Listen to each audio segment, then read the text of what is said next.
Welcome to day 64 of the Get Your Goals Annual Challenge. Do one thing every day to get what you want.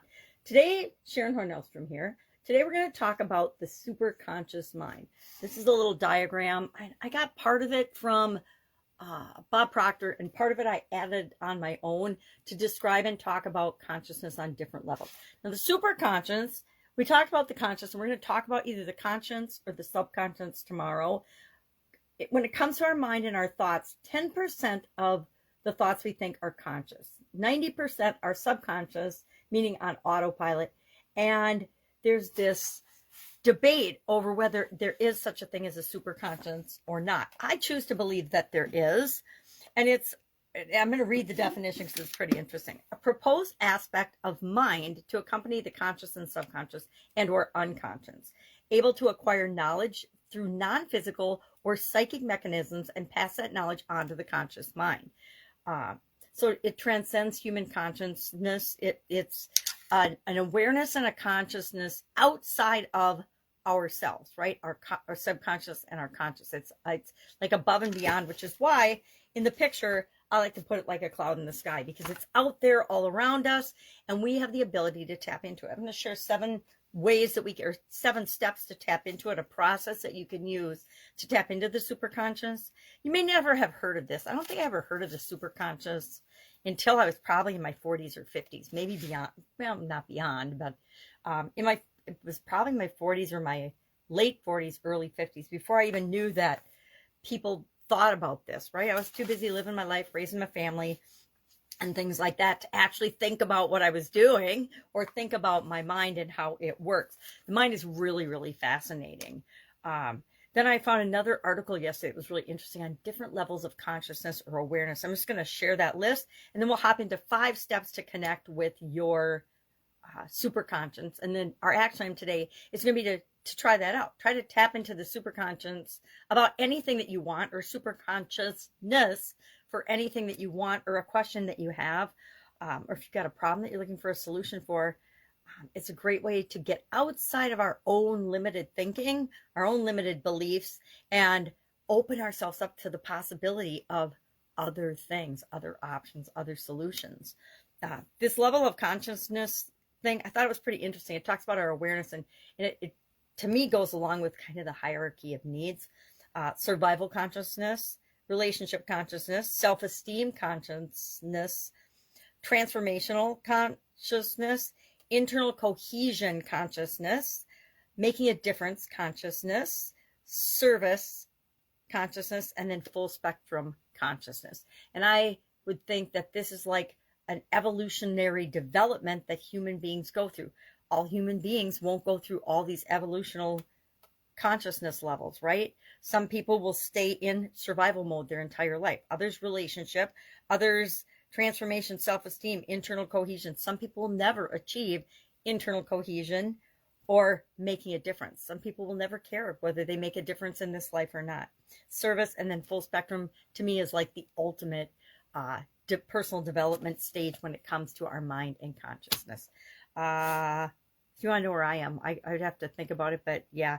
And we don't stay in one level of consciousness, right? We go up and down, back and forth, just like any process. We are moving and changing and growing and expanding and expanding and contracting all the time. That's the nature of being a human being.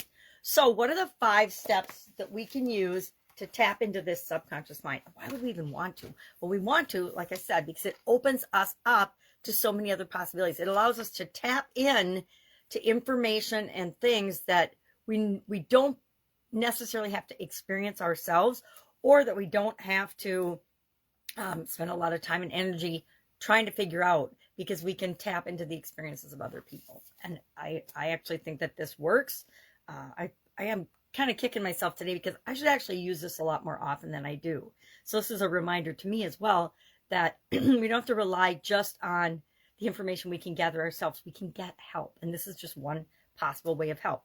So 5 steps to connect with the superconscious. Number 1, you have to understand that the superconscious is infinite information, right? It's an infinite field of information. It's all the things, all the possibilities, anything that ever has been or ever could be out in the ether. Now, that's where this gets a little interesting.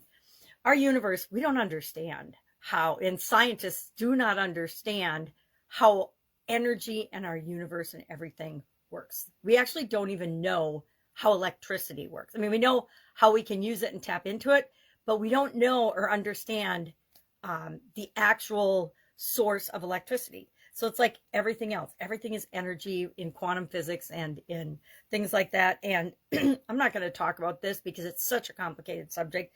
But if everything is energy, that means that all thoughts and things are energy, and they're out there somewhere in the ether. And what we're trying to do is tap into that ether so that we can create ideas and consciousness and the things that we want in our life. So how do we do that? Now, first, know that answers are available to all of us. They're out there for all of us if we're open and willing to asking questions and receiving answers. Secondly, we want to drop into our heart, and we want to come at tapping into the beyond in a positive way. And that comes from our heart and our positive intentions. At least that is what I say. I'm sure we can tap into the world of negative and the world of evil, but I'm not going to do that. And I'm not going to ever recommend that anyone else does either. We're going to use direct communication, meaning we're going to ask for what we want, right? We're going to ask direct questions. We're not going to hem and haw and beat around the bush when we really want to know the answer to a specific thing. The more specific, the more clear, the better we can formulate our questions, the better answers that we'll get. I do that before I go to bed at night. And this is one of my ways for tapping into the superconscious, is through our dreams and through our sleep. I'll ask a question before I go to bed that I've been struggling with during the day, or that maybe for weeks or months or years, that I'm looking for an answer to. Because when I'm sleeping, I open myself up to the possibility of getting other answers, right? And maybe they come through dreams, maybe they come through an epiphany when I wake up in the morning, etc. The more direct my question is, the more clear I am with what it is I'm asking, the better opportunity I have to get the answer that I need. Number 4, we receive the message, we get a message, clear messages and guidance. And then we want to use the wisdom process, means we take what we hear, what we learn, we filter it through what we are trying to achieve, and we decide how to apply that. Kind of like the SOAP framework, right? We apply it to take action and then see if we're making progress for what we want or not. And just keep in mind that the ether, the superconscious, is available to everybody. It's just whether you believe it or not. If you believe it is, it's available to you. If you don't believe it is, it's not going to be available to you, because you're not going to let yourself follow this process even or tap into it. So our action item today, test this out today. See if you can ask a question of the superconscious and get an answer that you might not have come up with on your own or by just brainstorming, etc. All right, any questions about this? I hope I did a clear enough job explaining it. If you have any questions, hit me up. We could talk about it one-on-one or a little bit more, or I could share a little bit more about my personal experiences with this. Otherwise, that's it. Have an awesome day, and I'll, of course, be with you tomorrow.